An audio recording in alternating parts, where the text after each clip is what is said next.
leave them below or email me. I'm happy to help. Other than that, let's keep working hard, keep studying hard. Let's get to our questions. Question 101. A strategy that involves providing physical prompts only as needed and then fading them out again as soon as you can is referred to as what? Okay, so what prompting method do we use physical prompts only as needed and then fade them quickly? Okay, so think along the lines of hand over hand prompting and then fading to just maybe touching the client's elbows and then removing the prompts as needed. And then once they're needed again, we touch the elbows, go back to physical hand over hand, okay? So we're using these physical prompts, we're rotating through them just as needed and then fading quickly. Would that be least to most prompting, most to least prompting, graduated guidance, or shaping? Well, shaping is not a prompting procedure, so we can immediately eliminate D.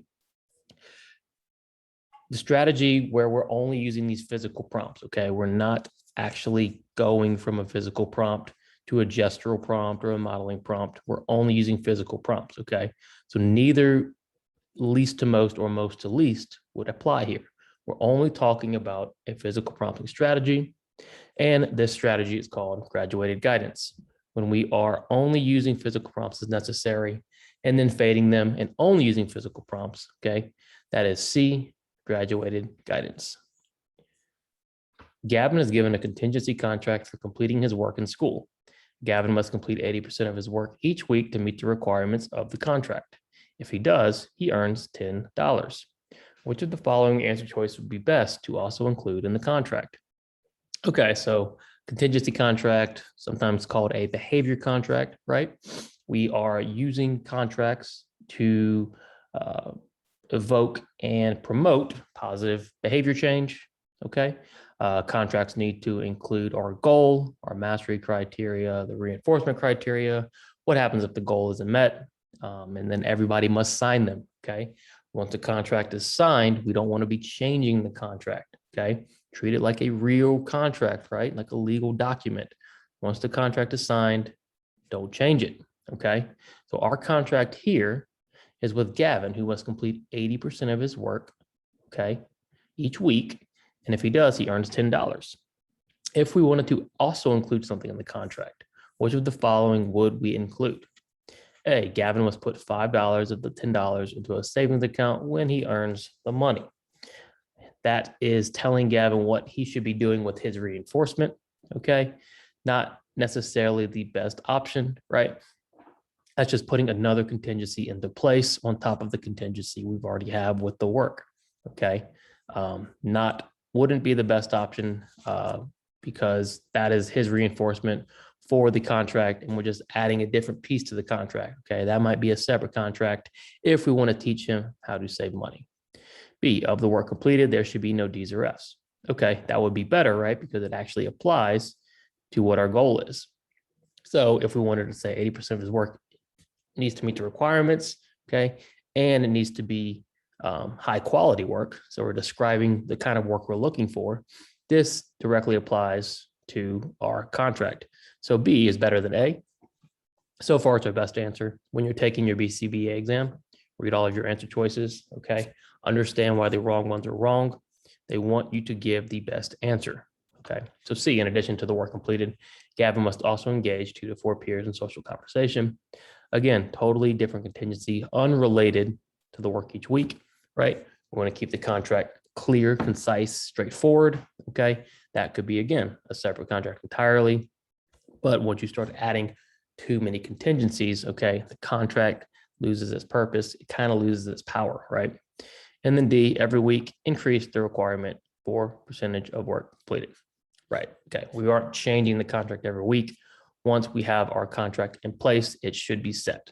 So if we also wanted to include something in this contract, the best answer here would be B, because it actually applies directly, okay, to our contingency, right?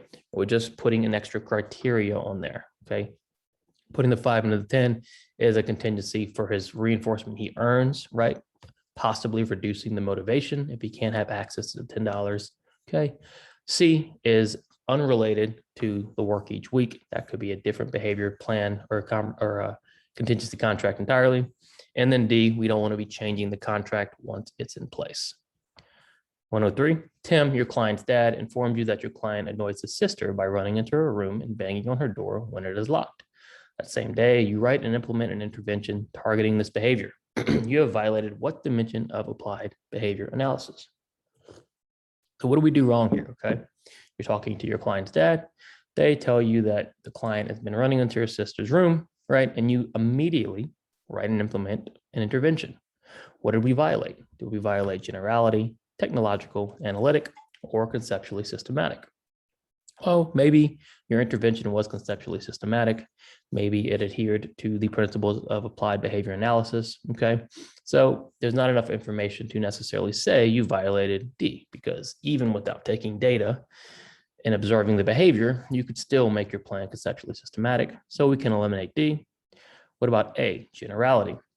Well, there's no issues here with generality. We're not talking about generalization. This is a brand new behavior plan, a brand new intervention, okay? The real issue is what? The real issue is we have no data. We haven't observed the behavior, okay? We're not making data-based decisions. Well, technological, right? Again, your plan might be repeatable, okay? Remember, technological means your plan is repeatable, okay? By others. If they were to read the plan, they could also implement and do the plan, right? It's written in that way.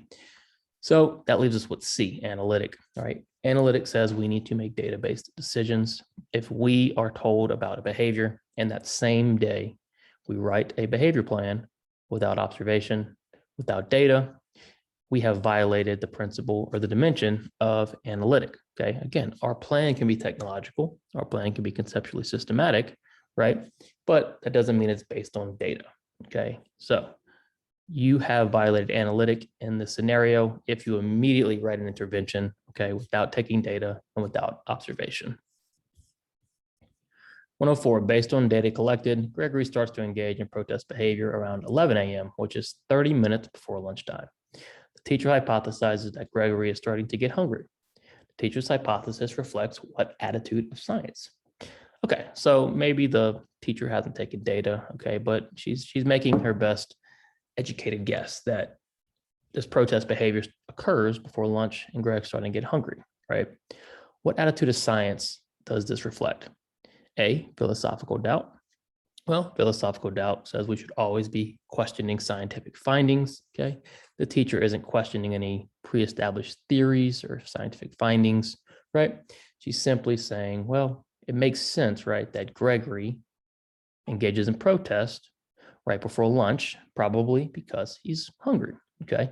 So she's taking this what? She's taking the simplest idea, the simplest explanation for this behavior and starting there, okay? What attitude of science takes the simplest explanation, okay, and tries to use it to explain behavior, right? Is that experimentation? Well, experimentation will be actually manipulating, okay, this environment to figure out if her hypothesis is correct, okay? But she's not doing that. She's simply starting with her hypothesis, okay? So experimentation is out. C, replication. Replication is the ability to repeat, okay? We're not repeating, right? Again, she's just using the simplest explanation to form her hypothesis around Gregory's behavior. So that would be D, parsimony, okay? The simplest explanation is often the right explanation, and we should always try to start with the simplest explanation. It would make sense that Greg gets hungry 30 minutes before lunchtime, okay, and starts to engage in this behavior. The teacher is using parsimony. Which of the following scenarios best represents a mand? Okay, remember on the BCBA exam, when they ask you about verbal operants, you need to know what evokes a verbal operant, okay? What reinforces a verbal operant, right? So a mand, what evokes a mand? A mand is evoked by a motivating operation, okay? That's the SD, right? There's no verbal SD, okay? It's all a motivating operation, okay? What causes these mands, which causes these requests, okay?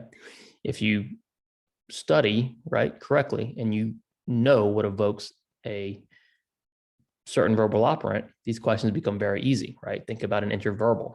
An interverbal is evoked by a verbal SD, okay? So for this mand, right, we're looking for some sort of MO, right? So A, Johnny walks into the bar and sits on a stool. The bartender says, "What can I get you?" Johnny responds, "I'll take a Bud Light." This is an example of what? Well, it's an interverbal, right? The bartender says, "What can I get you?" That verbal SD. Johnny responds, "I'll take a Bud Light." An interverbal, okay, type of conversational exchange. B, during naturalistic teaching, you put a bag of cookies on the table and say to your client, "What do you want?" Again, if your client responds cookie, are they manding or are they engaging in an interverbal? Well, they're engaging in an interverbal, okay? When you ask, "What do you want?" That's the verbal SD. Client says cookie, okay? That's a type of interverbal because the verbal operant was evoked by a verbal SD, okay? That's why it's very important to understand, okay, what causes these different types of verbal operants, right? C, while studying in a library, Tony turns to his neighbor and says, "Can you turn your music down?" Okay, that is a mand, right? There is no verbal SD in play here, okay? Tony simply, okay, hears his neighbor's music. It's too loud. And with no verbal SD at play, he turns to him and asks, "Can you turn the music down?" Okay, so C so far is the first true mand we've had. Let's see about D. While running in the park, your girlfriend spots your friend Brenda and says, "There's Brenda. What is your friend doing?" Okay, she has a nonverbal SD and her friend Brenda points at her, labels Brenda, so she is tacting. Okay, so A and B would be versions of interverbals. Okay, assuming B, your client responds, right? D is a tact. And then C would be our mand. That's our best example of a mand. 106, after a recent IEP meeting, a new intervention that included reinforcement was put into place at Timmy's school that targeted Timmy's compliance. Timmy's compliance increased as a result of the intervention. There is not a plan put in place at home as a result of the IEP meeting. Okay, what should you explain to parents regarding Timmy's compliance behavior? Okay, so kind of a wordy question, right? First things first, understand what the question is asking, what is going on in the question, right? They're going to give you all the information you need in the question. Don't add information, okay? Don't overlook information either, right? So what is the question asking? The question is asking, what should we explain to the parents about Timmy's compliance behavior? What do we know? We know that after a recent IEP meeting, okay, a new intervention was put into place at Timmy's school, targeting compliance, and Timmy's compliance increased. However, at home, okay, there was not a plan put in place. Immediately, your mind should be thinking of what? Okay, we know in one setting, there's an intervention, behavior increases. Another setting, no intervention. Okay, what is most likely going to happen? Immediately, you should be thinking about behavior contrast, matching law, okay, and the idea that responses match the rate of reinforcement, okay? And if at school, right, behavior increases, what does behavior contrast state, okay? So what are we going to explain to parents regarding Timmy's compliance behavior? A, there's a chance the behavior will decrease at home, okay? Yes, right? Behavior contrast says, right, when this behavior increases, right, in one environment because of a plan, and then there's no reinforcement provided in this other environment, okay, there's a chance the behavior is going to decrease at home, okay? So A looks like our best answer. Always read all of your answer choices, especially when studying, and understand why the wrong ones are wrong. B, there's a chance the behavior will increase at home. Well, that's just not what behavior contrast says, okay? There's no plan put in place. Timmy's receiving all this reinforcement at school now, okay? His compliance is going up. When he goes home, that plan is not in place, okay? There's a better chance that the behavior is going to decrease at home. C, Timmy's behavior is better at school. ABA is no longer needed. Very irrelevant to this question, okay? Not relevant at all. And then D, Timmy's behavior will not change at home. Not necessarily. You should explain to the parent behavior contrast states there is a chance behavior will decrease at home because of the change in behavior and behavior plan at school. 3 months ago, you began an intervention with a 10-year-old client. The client's parents are happy. The technicians report that the client is doing well, but after reviewing the data, you notice that the client has not made any progress. Based on this information, how should you proceed with recommendations and treatment plan changes? Okay, so kind of a standard scenario, I would say, right?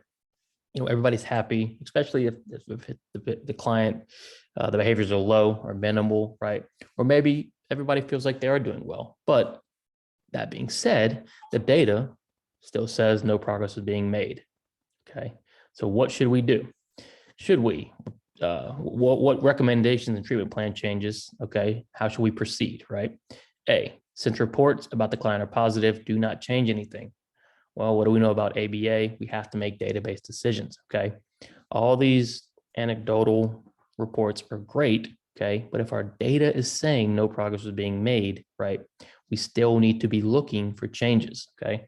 That data drives our decisions, right? We don't make decisions based on reports or assumptions. We make data-based decisions, right?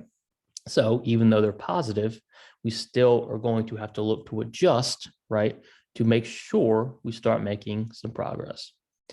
B, consult the school for updates on the client's progress. Again, maybe helpful, right? But that's just more reports, right? Our data is what we're worried about, okay? Everybody's happy. Our data said no progress has been made, okay? We need to continue making decisions based on that data. So C, continue making decisions and recommendations based on data. Yes, right? Regardless of the stellar reports, regardless of the indirect observations and the great attitudes everyone is having, okay, our data is still saying no progress is being made. It is time to make an adjustment. And then D, take more data until the data matches the technician reports, right? We're not just going to take data and hope, okay, and hope one day everything looks okay. We're going to constantly make decisions and recommendations based on data and nothing else. Which of the following is a primary characteristic of precision teaching? Okay, remember we have our 5 types of teaching, right? Direct instruction, personalized system of instruction, precision teaching, DTT, and naturalistic incidental teaching, okay?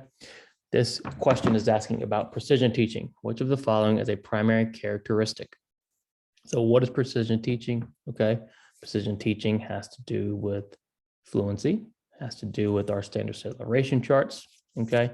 And it has to do with making rapid decisions, okay, to try to increase responding and fluency. So those are kind of some of the things we're looking for in our answer choice. So A, the primary method of instruction is based on scripted lessons, okay? What method of instruction primarily uses scripted lessons? Okay, well, we're thinking about choral responding, right? When we're thinking scripted, when we think scripted and choral responding, we think direct instruction, okay, not precision teaching. So A is out. B, all data is graphed on a line graph, which is then analyzed using visual analysis to make decisions. Okay, we use line graphs constantly in ABA, but in precision teaching, you're more likely going to be using a standard acceleration chart. Okay, so a line graph is not a primary characteristic of precision teaching. B is out. C, program adjustments are made constantly based on data that is analyzed immediately after a student's session.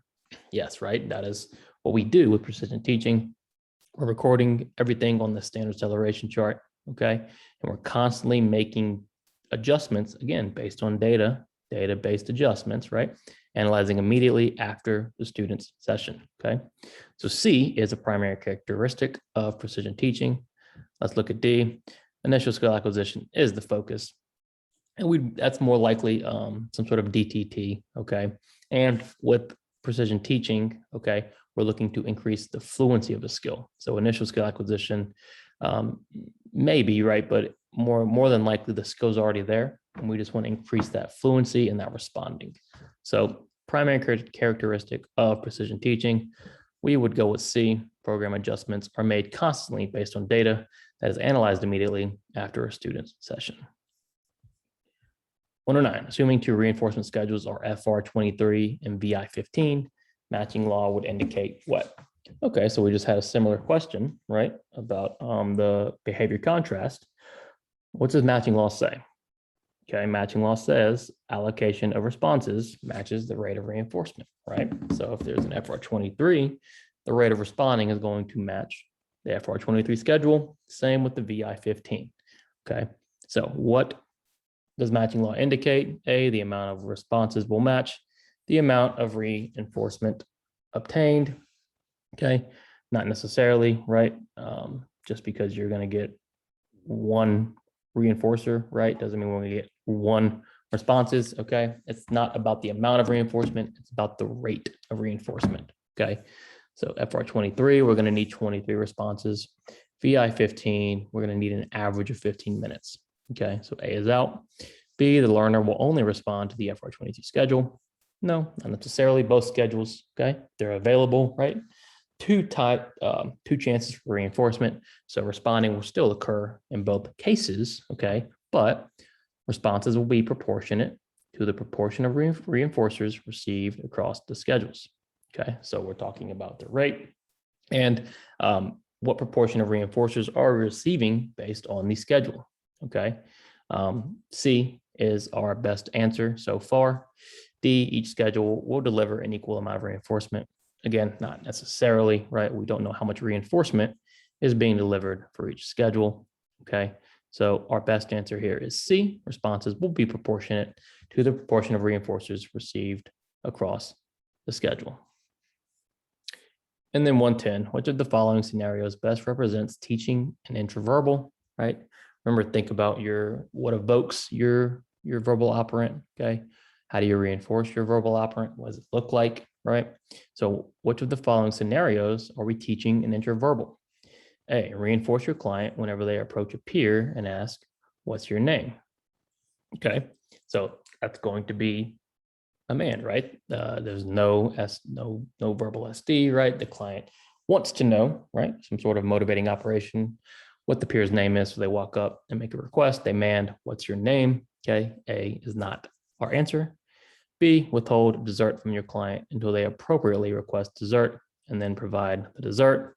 Okay, again, looks like some sort of manned training program. C, ask your client what they would like to do first. When they respond appropriately, reinforce them by honoring their choice. Okay, so what are we doing here? We're giving a verbal SD. What do you want to do? Client responds, okay, intraverbal, and then we reinforce them by honoring that choice. Okay, so C so far is our best example of intraverbal training. What about D? When you ask what's your favorite color and your client responds, what's your favorite color? Reinforce the client. Okay, well, what is the difference between C and D? Well, intraverbals, okay, we're not going to have this point-to-point correspondence, right? Meaning it's not going to, the response is not going to be identical to the SD or the question. However, in D, okay, the response is identical. So we have point-to-point correspondence and formal similarity, okay? D is echoic training. That's also important. Do you have point-to-point correspondence? Do you have formal similarity? That makes a huge difference when we're thinking about things like echoics and intraverbals, okay? So in this case, D, we're looking at echoics. C, we're looking at intraverbals, okay? Go back to your verbal operants, right? And really hone in on what evokes it, what reinforces it. Is there formal similarity involved? Is it point-to-point correspondence, okay? All those things really matter, okay? And are gonna make a huge difference on your exam. Okay, so that's it for today. I hope you enjoyed. Please like and subscribe if you did. Check out bcbastudy.com for all our study materials. Questions or comments, leave them below. I'm happy to help. Other than that, keep working hard, keep studying hard. I'll see you soon.